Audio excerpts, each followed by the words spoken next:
দুটি আলোর রেখা ক্রমশ একে অপরকে ঘনিষ্ঠভাবে অনুসরণ করতে থাকে। এটি ছিল এক পরিচিত মানুষ, রুদ্র, একজন তরুণ যিনি শহরের বাইরের ছোট্ট একটা পাড়া থেকে এসেছেন। তার পেশা ছিল ব্যবসায়ী, এবং আজকের মতো প্রতিদিনের শেষ কাজগুলো করে তিনি বাড়ির দিকে ফিরছিলেন।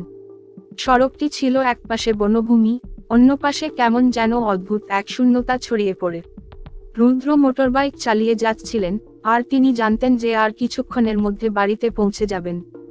তবে তার জীবন হঠাৎ বদলে গেল একটি মুহূর্তে। এক আচমকা উল্টানো গাড়ি, মৃদু গতি, আর তার সামনে এক বিভীষিকা, একটি অন্য গাড়ি যার চালক ছিল মাতাল, রাস্তায় এলোপাথারি চলছিল। রুদ্র সে সময় বাধ্য হয়ে বাইকটি নিয়ন্ত্রণ করতে পারেননি এবং দুর্ঘটনা ঘটে। দ্বিতীয় অধ্যায়, দুর্ঘটনা ও তার পরিণতি। রুদ্রের চোখের সামনে যা ঘটেছিল তা ছিল এক বীভৎস দৃশ্য। গাড়ির ধাক্কায় তার বাইকটি উল্টে গিয়ে রাস্তার একপাশে পড়েছিল। আশেপাশে কিছু মানুষ ভিড় জমিয়েছিল, তবে তারা কিছুই করতে পারেনি।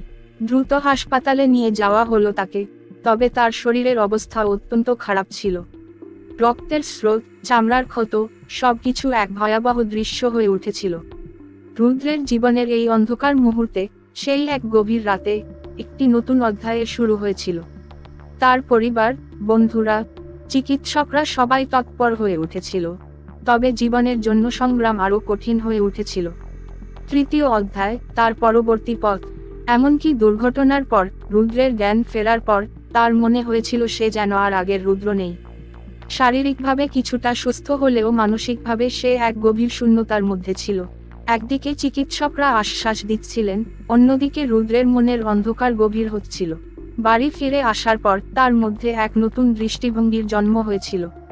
সে উপলব্ধি করতে শুরু করেছিল, জীবনের প্রতিটি মুহূর্ত কতটা মূল্যবান। দুর্ঘটনা তাকে এক কঠিন পাঠ শিখিয়েছিল, এবং সে নতুন করে বাঁচার জন্য প্রস্তুত ছিল।